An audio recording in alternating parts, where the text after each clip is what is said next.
If you look at the total electricity consumption of industries all across the globe, almost 60 to 70% of the electricity is consumed by induction motors.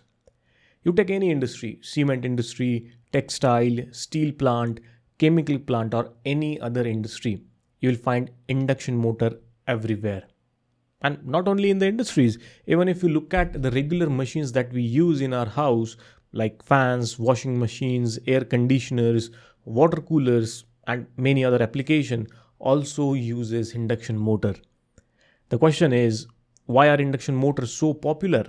Why does every industry choose it over other options? And why without induction motors, industries cannot run? Let's find out in this video. And welcome to the part 1 of induction motor series. To understand why an induction motor is so popular in the industry, let's first understand what industry needs from a motor. An industry expects a motor to run constantly for long hours. Many motors in the plant run for almost 8 hours, 12 hours, or even 24 hours. Some motors are stopped only during maintenance shutdowns. So the first expectation of the industry is very clear: reliability. The motor should not fail frequently, because if one critical motor fails, the entire process can stop. Imagine a motor driving a boiler feed pump or cooling tower pump. If that motor trips or burns, the loss is not just the cost of the motor. The bigger loss is production downtime. So the industry wants a motor that is strong, reliable, and suitable for continuous operation. The second expectation is low maintenance. In a plant, there may be hundreds or even thousands of motors. If every motor requires frequent brush replacement, commutator cleaning, special inspection, or complicated maintenance, the maintenance team will always be under pressure.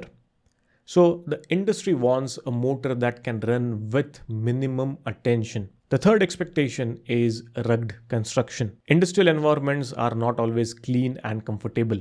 Motors may face dust, vibration, heat, moisture, voltage fluctuations, mechanical load variation, and sometimes rough handling as well. So the motor should be mechanically strong. It should not be delicate. The fourth expectation is reasonable cost. When a plant buys one motor, cost may not look like a big issue. But when a plant uses hundreds of motors, even a small price difference becomes a major factor. So industry wants a motor that is economical to purchase, economical to maintain, and economical to operate as well. The fifth expectation is simple operation. In motor application, the motor should start easily, run smoothly, and connect directly to the available AC supply. It should not need a very complicated control system just to perform basic duties. The sixth expectation is good efficiency and availability. Electric motor consume a major portion of electrical energy in the industry. So even a small improvement in motor efficiency can save a large amount of money over time. If a motor fails, the replacement should be easily available. Spare parts should be available. Technicians should understand it. The motor should be common enough that the plant does not become dependent on one rare or special design. Now, when you put all these expectations together, you start understanding why induction motors became so popular. Because the induction motor matches industrial expectations almost perfectly. Now, there is one expectation that I do have is you consider subscribing to the channel, because I post videos related to power systems, substations, switchgear, electric machines, and power quality. Also, if you want to learn what college don't teach you, do check out the different industry ready courses that I have created on TheElectricalGuyAcademy.com. You'll also find this link down in the description. Now let's get back to the induction motor and let us connect each industrial requirement with what an induction motor offers. First, industry expects reliability. The induction motors are highly reliable mainly because of their simple construction. In a standard 3-phase induction motor, the stator has windings, the rotor is usually a squirrel cage rotor. There is no electrical connection directly given to the rotor in the squirrel cage induction motor. There are no brushes, there is no commutator. This is very important point. In DC motor, brushes and commutators are common wear parts. They need maintenance, they create spark, they can wear out. But in squirrel cage induction motor, the rotor is electrically induced. That means current is produced in the rotor because of the electromagnetic induction, not because of direct electrical supply through brushes. These make the motor very robust. Fewer wearing part means fewer chance of failure. That is one major reason industry trusts induction motors for continuous duty applications. Second, industry expect low maintenance. Here again, the induction motor performs very well because there are no brushes or commutator in the squirrel cage induction motor. The amount of maintenance needed is much smaller. Of course, maintenance is still required. No motor is maintenance free. Bearing can fail, winding can get damaged, insulation can degrade, dust can block ventilations, overload can overheat the motor. But if we compare it with the many other motor types, the regular maintenance requirement of an induction motor is simple and manageable. And this becomes a very big advantage for industries. Imagine a plant with 500 motors. If most of them are induction motors, the maintenance strategy becomes easier. The maintenance team can follow standard inspection practices, standard spares, and standard troubleshooting methods. Third, industry expects ruggedness. Induction motors are physically strong, especially the squirrel cage induction motor.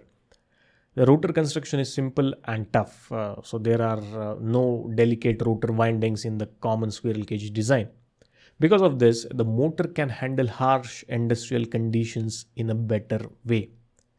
This is why you will see induction motor in dusty cement plants, hot steel plants, water pumping station, manufacturing lines, HVAC system, and many other tough places. Fourth, industries expect reasonable cost.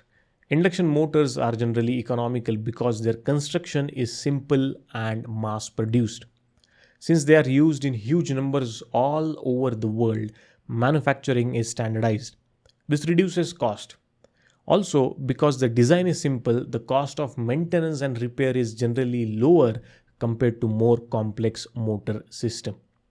And this is why induction motors are preferred not only by the maintenance team but also by the project engineers, purchase departments, and plant owners. Fifth, industries expect easy operation with AC supply. Induction motors are AC motors.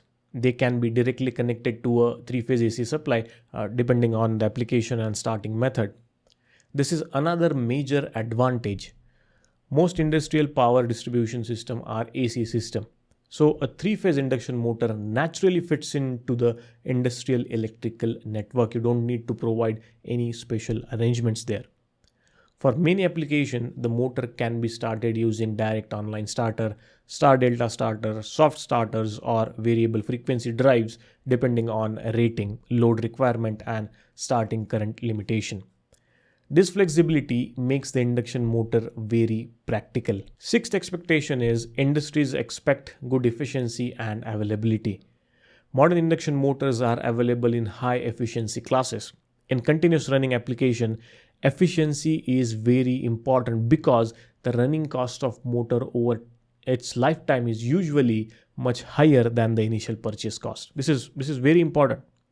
For example, a motor running a pump or fan for many hours every day consumes electricity continuously. If the motor is inefficient, the energy loss becomes a permanent expense. Induction motor offers a good balance of cost, performance, and efficiency. Also, on the availability part, the induction motors are available in the wide range of rating, speeds, mounting arrangement, frame sizes, enclosure type, and efficiency classes. You can find small induction motors for workshop machines and large induction motors for heavy industrial drives. And this wide availability is a huge practical advantage to the industries. When a motor is commonly available, replacement becomes easy, spare planning becomes easy, vendor support becomes easy. Even troubleshooting become easier because most electricians would know the induction motors very well. And this is very important on the site conditions. A technically perfect machine is not useful if nobody can repair it, nobody has spare for it, and replacement takes many weeks. Induction motors can win because they are not only technically good but also practically convenient. And those are the reason why you will find induction motors everywhere. Now, since induction motors meet most of the industry's requirement, it may look perfect, but they are not. Induction motors are widely used, but they are not perfect for every situation. They have some limitations. One limitation is that the high starting current. When an induction motor is started directly online, it can draw several times its full load current. This can cause voltage dip and stress on the electrical system. That is why proper starting methods are needed, such as star delta starters, soft starters, auto transformer starters, or variable frequency drives, depending on the motor size and application. We'll understand in the coming video why induction motor draws high starting current. Another limitation is that the speed is not easily variable with normal fixed frequency supply. Without a variable frequency drive, the speed mainly depends on supply frequency and number of poles. But with the VFDs, this limitation is reduced significantly. Well, another point is the power factor. Induction motor needs magnetizing current to create the magnetic field. And because of this, their power factor is not unity, especially at light load.